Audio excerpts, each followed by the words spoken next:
I wasn't pissed off when I got here. And he spoke with me like he was gonna let me speak. And then he dismissed me as some old fogey who didn't need to have a word to say, and I bled for this revolution. All my life, I'm 69 years old. I got no business being here, taking a chance with this virus going around. Sir, do you want to just tell us what happened before? I spoke with that young man, and he lied to me. He spoke with me at great length, took a picture with me, a photo op like Trump, and they told me I would be able to speak. I came all the way down here from New York just to give him my point of view about that man that I just found out 2 years ago was my ancestry. Not only that, Henry Clay is my great-great-great-grandfather. Not only that, Charles Pfizer of the Pfizer Pharmaceutical is my great-great-grandfather on my father's side. So I believe in the legacy of ancestry. I am a makeup of that. I am what? There's about to be a scheduled performance, sir. You're interrupting it. How you doing? You all right? I'm interrupting a performance? Yeah, they have a scheduled program tonight, sir. Tell us what you said that caused them. My mother taught me the legacy of my family from the day I was born. She taught me about Henry Clay. That's all I knew about. And then all of a sudden, Cassius Clay walked into my bedroom. Muhammad Ali. And he instilled in me the pride of my family. And that was what got me to college. That's what got me to New York. That's what allowed me to make 45 national commercials, be on One Life to Live, Law and Order, to write a novel that's going to be published, a book of poetry, prose. I was inspired by the legacy. Thank you, Joanne.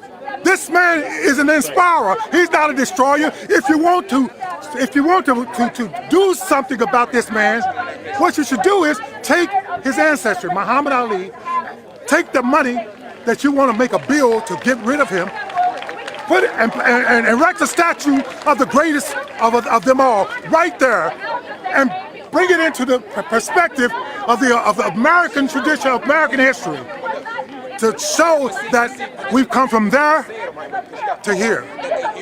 That's how you do it. You don't burn, you don't destroy, you build. I understand the anger of wanting to destroy.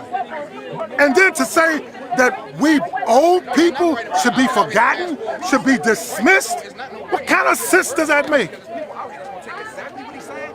Does he have a mother? Because if he does, I hope she smacks the shit out of him for saying that. What do you think about the Black Lives Matter protests in general? I believe in the Black Lives Matter protest, man. I'm the first angry person. I'm always angry. You see how angry I am now? I wake up this way. But you got to be constructively angry. Okay? Not destructively angry. You can't be like a train moving down the hill on one track. That track goes two ways.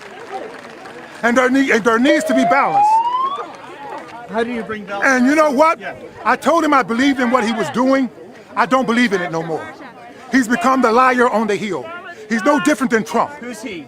That gentleman who was speaking, who denied me to speak because he told me, he spoke at great length to me, like a half hour, that he was going to give me a voice to just tell you guys why I came down here from New York City.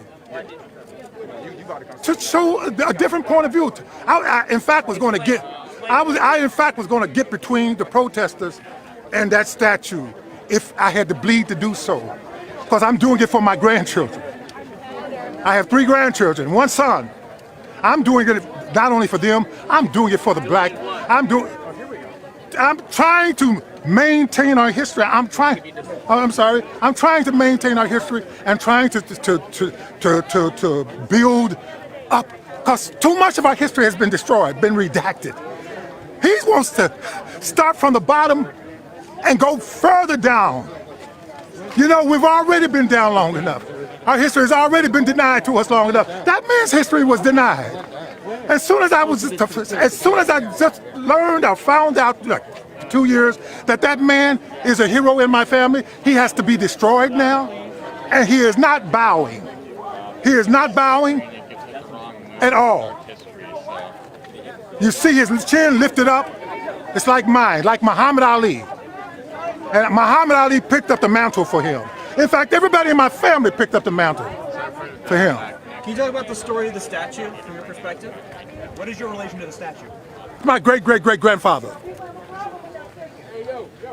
And I wish you had met his great-grandmother. I mean, his great-granddaughter.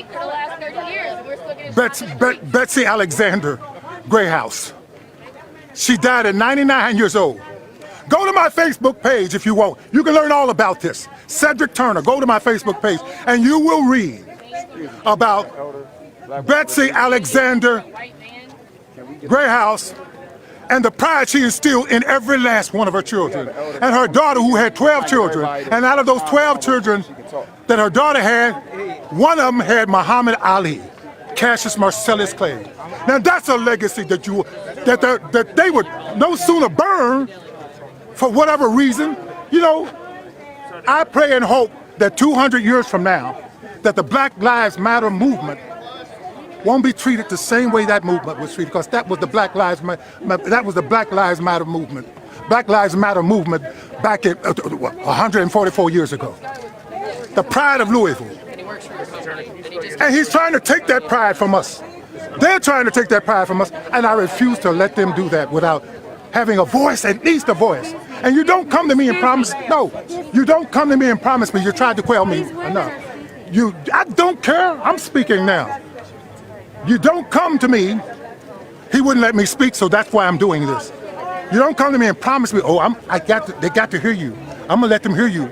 And then take an opportunistic picture with me, you know, or have me sing the Dave Chappelle show for him or something. I'm not a clown. He's not a clown. Ali's not a clown. That's our history there, man. Why don't you think that's our history? Because he bled. Ali bled. I've bled. I'm 69 years old and I'll tell you I bled for the revolution. I've been in jail for the revolution. I write every day for the revolution. I'm coming out with a novel not trying to publicize, about the revolution, from the slavery on up to 1936, when there was a hanging, a public hanging, legalized hanging of a black boy in front of 20,000 white folks who descended upon Orangeburg, Kentucky. I did it as a play that was well received, and I wrote it as a novel. It's coming out in a month and a half from now. So I'm here to maintain the legacy, and he is no different than, what do they call those people, the left, the Antifadas, Antifa, who I was kind of like for, but if they're for destroying my history, my legacy, then I'd be damned. I'll fight them tooth and nail, and they will have to kill me. They're using it as a prop. They're using it just like Trump used the church as a prop. They're using this statue as a prop. Oh, thank you, my friend. Why won't they let your voice be heard? You're a black man. Because he knows that I'm going to tell the truth. He stood there and listened to me for a half hour, me telling the truth, and he didn't want. That's why he came up to me. I thought he came up to me because he was interested in the truth, and that he was going to let me speak, because I didn't let them know I was coming down here. I wasn't going to come down here. I canceled a reservation last night because I didn't want to come down here. But the ancestors were calling to me, and I'm an empath. You've got to know this, I'm an empath. And the ancestors kept calling me, particularly this one. He's been calling me ever since I've known that he exists. And I'm not going to stop voicing my opinion about that. That's what he taught me, that's what Muhammad Ali taught me, and I'm not going to let some young snippet, who's using the revolution for his own reason. The nerve of him telling me that the old people have had their say, and that we shouldn't say it on our backs. He would not be here. I'm too disgusted to talk anymore, guys. I'm gonna just get on the train, hope I didn't catch the virus. I wasn't planning to do this. I wasn't planning to just go bonkers over this until I heard what he had to say, and then deny me my truth. That's my truth right there. That man is not kowtowing to anybody. I am so proud of him. I want to be like him. I hope that one day I can live up to his legacy.